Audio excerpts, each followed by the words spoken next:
If we don't have free speech, then we just don't have a free country. It's as simple as that. If this most fundamental right is allowed to perish, then the rest of our rights and liberties will topple, just like dominoes, one by one. They'll go down. That's why today I'm announcing my plan to shatter the left-wing censorship regime and to reclaim the right to free speech for all Americans. And reclaim is a very important word in this case because they've taken it away. In recent weeks, bombshell reports have confirmed that a sinister group of deep state bureaucrats, Silicon Valley tyrants, left-wing activists, and depraved corporate news media have been conspiring to manipulate and silence the American people. They have collaborated to suppress vital information on everything from elections to public health. The censorship cartel must be dismantled and destroyed, and it must happen immediately. And here's my plan. First, within hours of my inauguration, I will sign an executive order banning any federal department or agency from colluding with any organization, business, or person to censor, limit, categorize, or impede the lawful speech of American citizens. I will then ban federal money from being used to label domestic speech as mis- or disinformation. And I will begin the process of identifying and firing every federal bureaucrat who has engaged in domestic censorship, directly or indirectly, whether they are the Department of Homeland Security, the Department of Health, Human Services, the FBI, the DOJ, no matter who they are. Second, I will order the Department of Justice to investigate all parties involved in the new online censorship regime, which is absolutely destructive and terrible, and to aggressively prosecute any and all crimes identified. These include possible violations of federal civil rights law, campaign finance laws, federal election law, securities law, and antitrust laws, the Hatch Act, and a host of other potential criminal, civil, regulatory, and constitutional offenses. To assist in these efforts, I am urging House Republicans to immediately send preservation letters, and we have to do this right now, to the Biden administration, the Biden campaign, and every Silicon Valley tech giant, ordering them not to destroy evidence of censorship. Third, upon my inauguration as president, I will ask Congress to send a bill to my desk revising Section 230 to get big online platforms out of censorship business.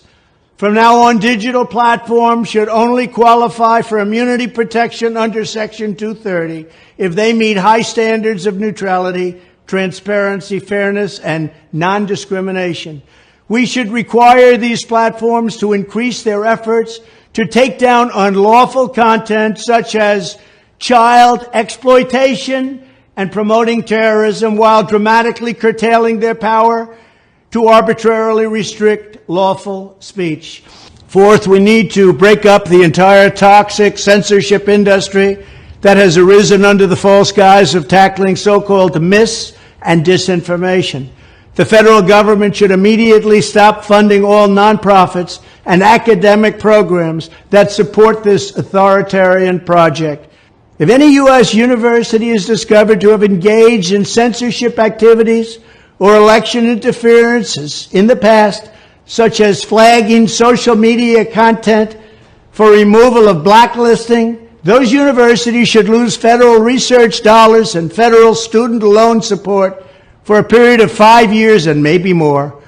We should also enact new laws laying out clear criminal penalties for federal bureaucrats who partner with private entities to do an end run around the Constitution and deprive Americans of their First, Fourth, and Fifth Amendment rights.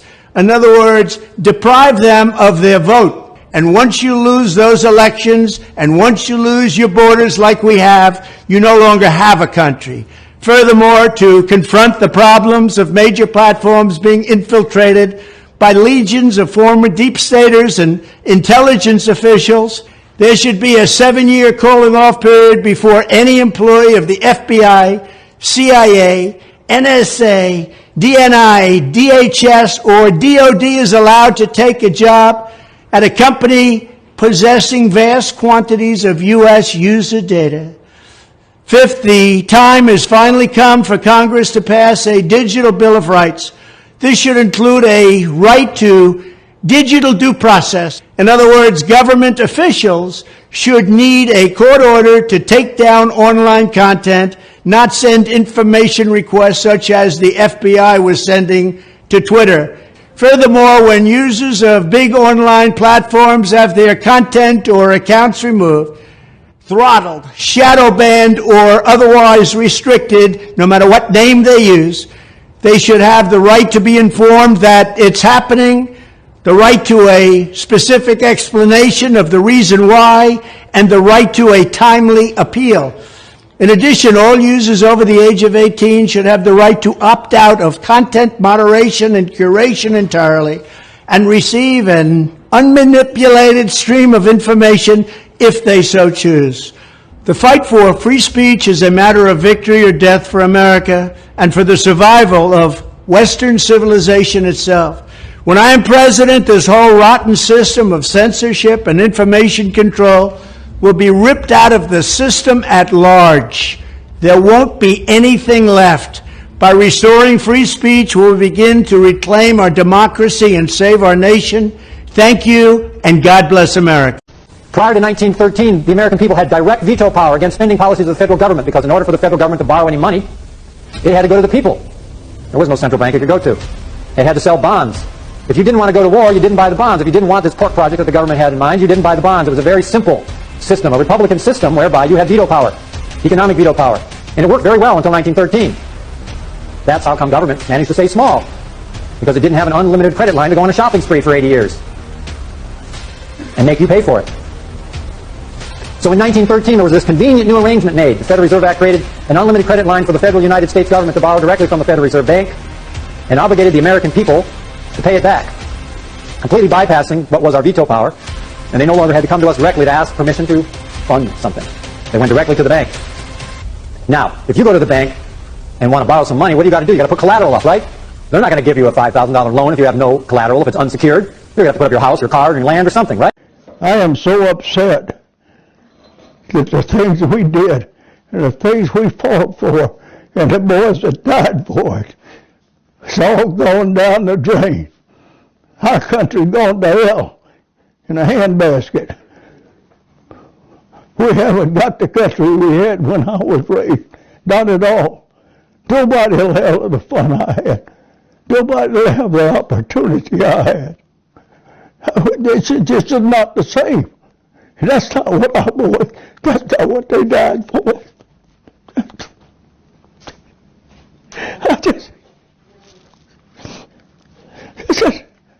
Just not it.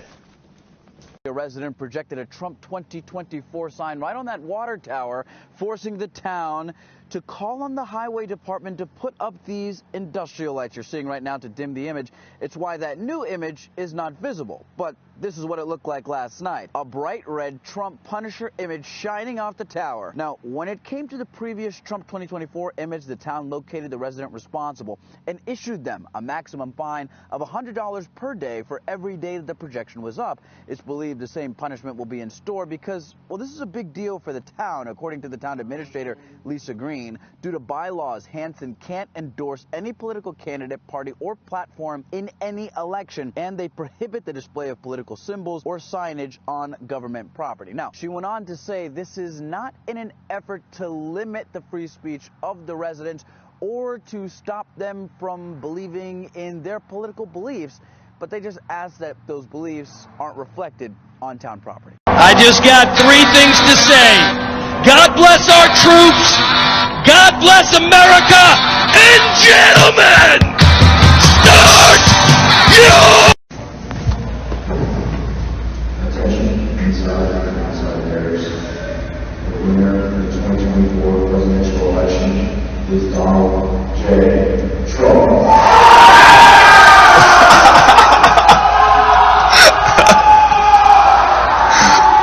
Let's go!